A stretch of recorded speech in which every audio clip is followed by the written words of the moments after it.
everyone and welcome to my channel myself Vaibhavi and kingdom of IITians पे ये हमारा पहला सेशन है जिस पे हम बात करेंगे हमारी केमिस्ट्री के फर्स्ट चैप्टर के बारे में एटॉमिक स्ट्रक्चर। तो एटॉमिक स्ट्रक्चर को पढ़ने से पहले हमें एटम्स के बारे में जानना होगा। पहले एटॉमिक स्ट्रक्चर में एटम्स क्या होते हैं वो जानेंगे। तो अगर हम एटम्स की एक सिंपल डेफिनेशन लें तो atom is the smallest unit element in which nucleus, electron, proton and neutron are present। तो एटम एक स्मॉलेस्ट टाइनी एलिमेंट है, ठीक है, जिसमें न्यूक्लियस प्रेजेंट होता है, इलेक्ट्रॉन प्रेजेंट होता है, प्रोटॉन प्रेजेंट होता है, न्यूट्रॉन प्रेजेंट होता है।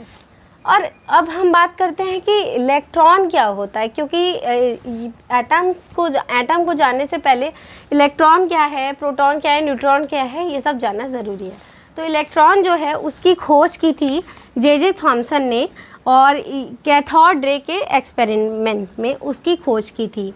और जो इलेक्ट्रॉन होता है वो आपका होता है नेगेटिव चार्ज पार्टिकल। अगर हम इलेक्ट्रॉन के चार्ज की बात करें तो इलेक्ट्रॉन का चार्ज होता है -1.60 इंटू 10⁻⁻19 कोलम और इसका जो मास होता है वो होता है आपका 9.1 इंटू 10⁻⁻31 kg। तो अब हम बात करेंगे प्रोटॉन के बारे में। तो प्रोटॉन क्या होता है, तो प्रोटॉन को ऑब्जर्व किया था गोल्डस्टेन ने और उसके बाद रदरफोर्ड ने एक्सपेरिमेंट करके इसको प्रूव कर दिया था।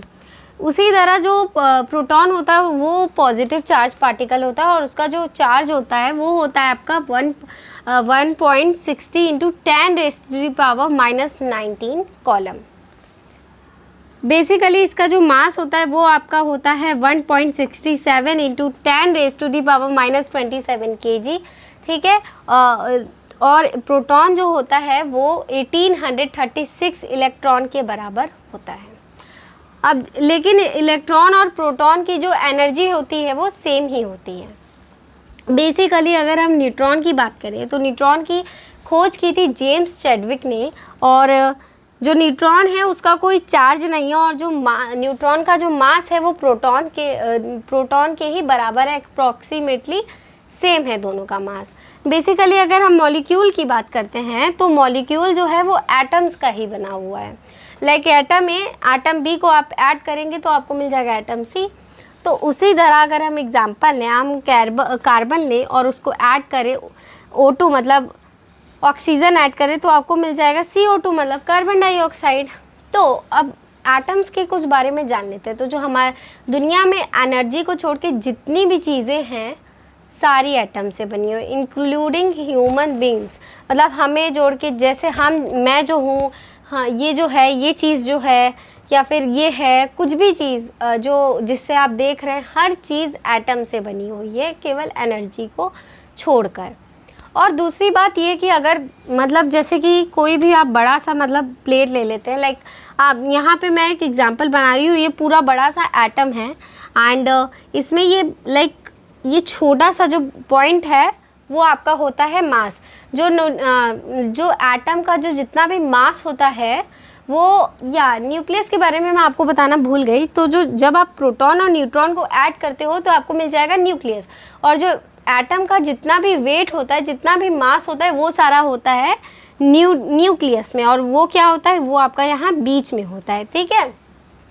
और जो बाकी का जो रिमेनिंग होता है ये सब एम्प्टी होता है, इसलिए जो एटम होता है वो पूरा मतलब बेसिकली आधा से ज़्यादा एम्प्टी होता है और बीच में छोटा सा मतलब न्यूक्लियस होता है, ठीक है। और जो मतलब कि या दुनिया में, पूरी दुनिया में 100 से भी ज़्यादा तरह के एटम्स हैं, जिनमें से 92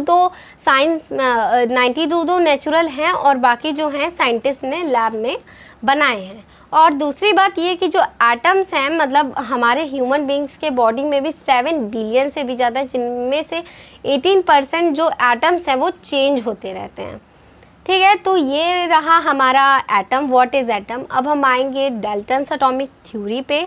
तो उसके लिए प्लीज़ वीडियो को लाइक करिए और चैनल को अभी तक सब्सक्राइब नहीं किया है तो चैनल को भी ज़रूर सब्सक्राइब कर लीजिएगा। तो मिलते हैं हमारे नेक्स्ट सेशन में, तब तक के लिए इस वीडियो को लाइक करिए, अपने दोस्तों के साथ शेयर करना मत भूलिएगा।